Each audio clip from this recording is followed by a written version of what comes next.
everybody, it's Captain Kyle, and I'm here to talk about repaints. Yes, for some, the bane of the Transformers' existence, and for others, joy. Well, okay, maybe that's a little bit of a slight exaggeration, but I'm gonna go through 5 different repaints, starting with this one, Thundercracker, and take a look at the differences. Now, some people like them, some people hate them. Me, for the most part, I like repaints, so you're gonna get that level of enthusiasm. And again, I have a total of 5 of these that I'm gonna show you. Transformers repaints that you definitely should get. Be right back.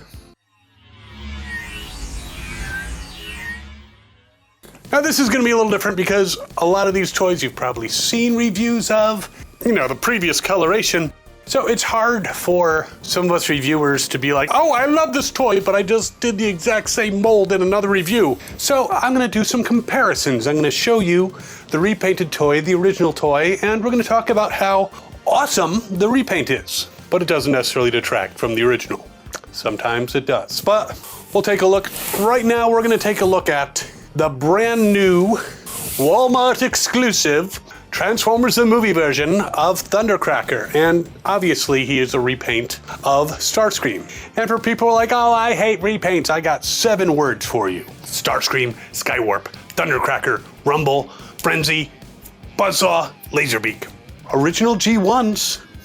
There were quite a few repaints in the line, and then there were some that were just slightly retooled, but same mold. Look at Prowl and Blue Streak. But now we're looking at Thundercracker, and no one really complains when a new Thundercracker comes out, and you know it's going to be the same mold as the Starscream for the most part. There's been a couple, I think, in like the Cybertron line and such that Thundercracker was quite different, but for the most part, he's going to be a repaint of Starscream, which is fine, because, you know, Starscream's the leader of the Seekers. So looking at this one, it's a little bit different from the original G1.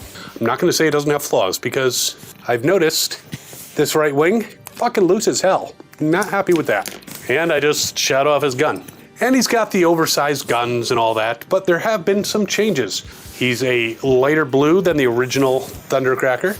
His nose cone is not black like the original Thundercracker.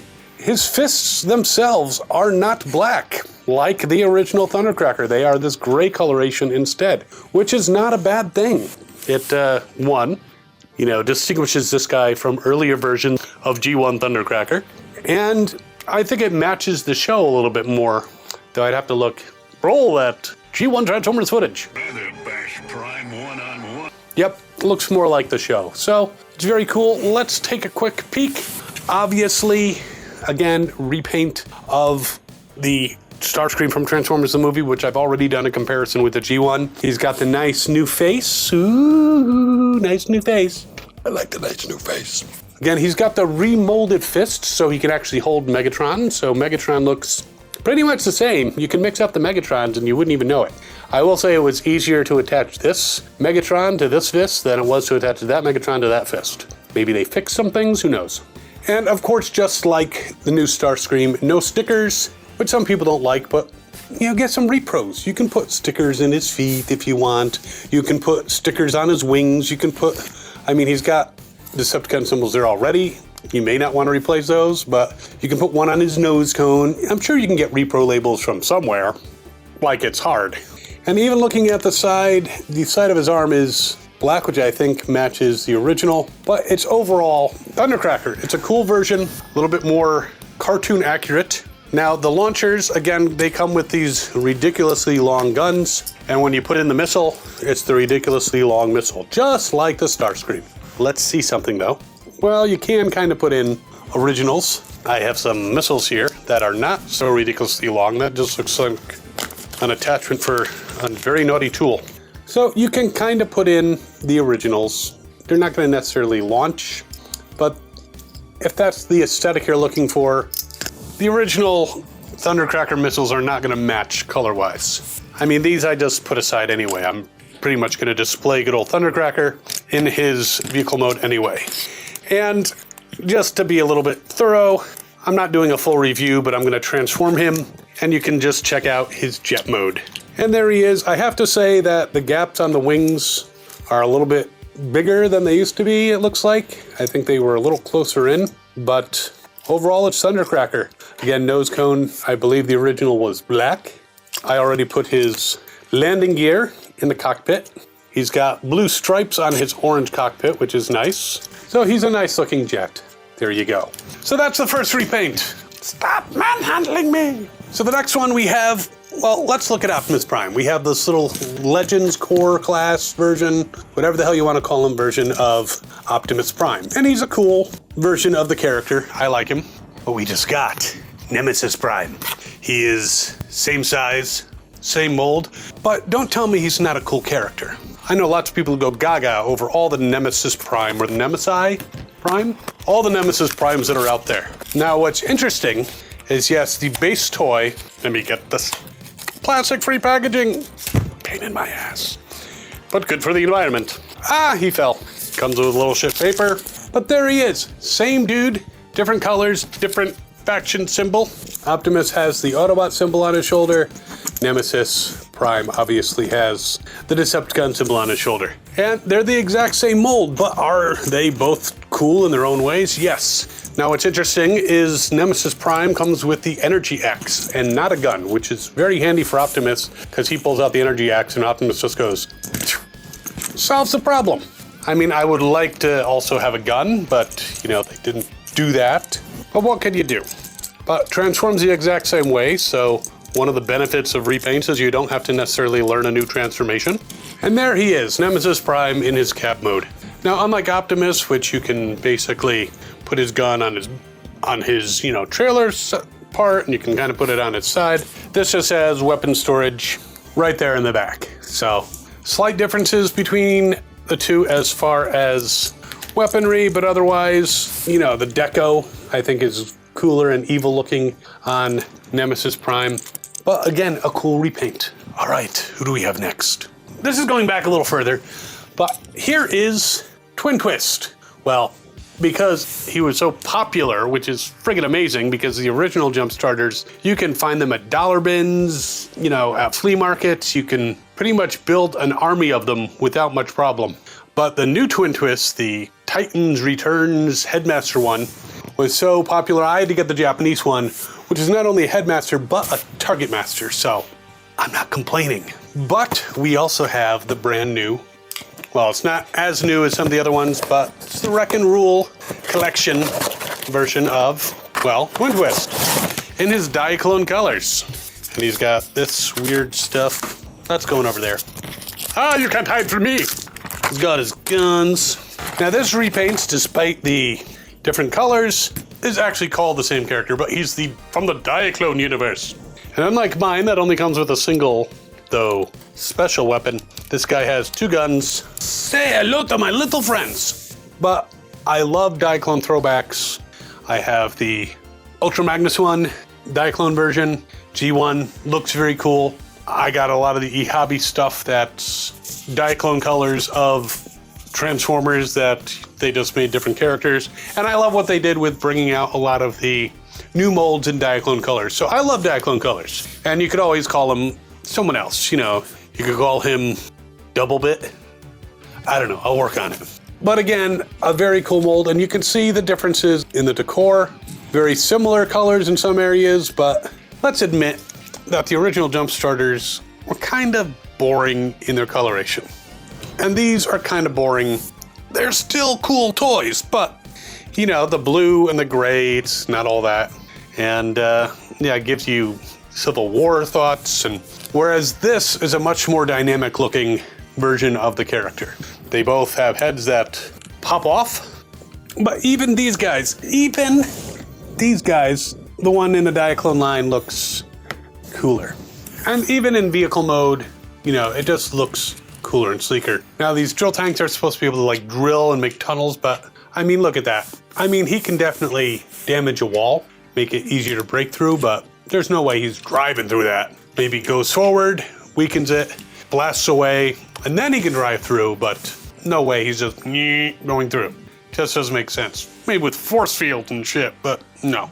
And for those who haven't seen this version of Twin Twist's Target Master, just to show you, there he is in all his little micro glory. Pretty cool. But wait, there's more. Because we were quite happy to get Blaster and Eject When he came out in the last line, people are like, this is a really cool version of Blaster. It's in proportion with the other Autobots. It's not huge. And, comes with a cassette, comes with a very similar looking gun. Cool figure. Twincast. Fucking Twincast. Yes. This guy, he came out in the Legacy line. He is from it doesn't say what universe. He's kind of the Headmaster's universe. And some people are like, well, there's a repaint of Blaster and Eject. Why should I get Twincast and Rewind? Well, first of all, who didn't want Rewind and Eject way back in the day? And when in Japan they came out with Twincast, who would not have, given their left nut for this? People would have come in their pantses to get one of these. Now this is the reissue, so I didn't have to give up any testicles, but a very cool version of the Blaster mold. Fits 2 cassettes in there, and these happen to be Dino cassettes. I just decided to store in here. I didn't even remember what I had in there. Now, I'm not sure that they've modified this guy. I don't believe, Blaster can't hold 2 cassettes. I don't think that this Twincast can hold 2 cassettes, but still, the character is very cool. Yes, it's a repaint. Yes, it has that pain in the ass plastic-free packaging. But it's another character people would love to have. Yes, repaints when it's the same character, but it's in like doofy colors. Some of those I'm like, but this is the reincarnation. This is Blaster, back from the dead, after going toe-to-toe with Soundwave. Those in his separate tags, I don't want to fucking cut myself. And Rewind and Eject are kind of like the Rumble and Frenzy, or Frenzy and Rumble, of the Autobot team. So you kind of gotta have both. Why wouldn't you want to have both? And with this repaint, you can. Now, as I suspected, he can only hold 1 cassette. Now you can do what they did in Japan, and you can basically say, you're dead. Hey, you're back. Or you can do what they did in War for Cybertron Siege on Amazon, and they made Sound Blaster like a clone of Soundwave. This could be like just another version. And he's got those new colors, same color on and design on the front chest, which is kind of reminiscent of this guy. It's a shame they didn't make his gun red. That would have been cool. But you got a very cool blue boombox instead of red. And again, you can just make it a different character. Now, before I reveal the last one, which, realizing I probably should have switched up the order so the last one is a little bit more exciting, but I do want to talk about 2 things about repaints. One, are they practical in real life? Well, yes, because Hasbro needs to make money as a company.